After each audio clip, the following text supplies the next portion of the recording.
नमस्कार, मी गणेश पाटील, तुळजापूर येथील सामाजिक कार्यकर्ता. मागील काही दिवसाखाली सूरज कृष्णा टिंगरे हे भाविक मंदिरात दर्शनासाठी आले होते. दर्शनासाठी आल्यानंतर त्यांच्याकडनं दानपेटीमध्ये त्यांची अंगठी पडलेली आहे.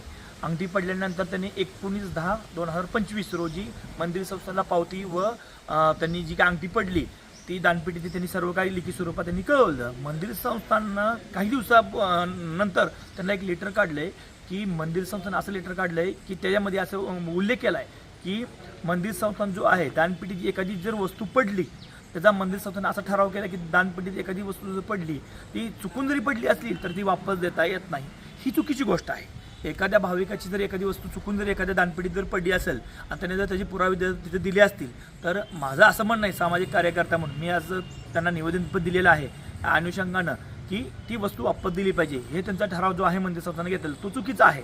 अशी माझी मागणी आहे की ह्यांनी मंदिर संस्थाने हा ठराव दुरुस्त करून त्या भाविकाची अंगठी वापस करण्यात यावी, एवढीच माझी मागणी आहे.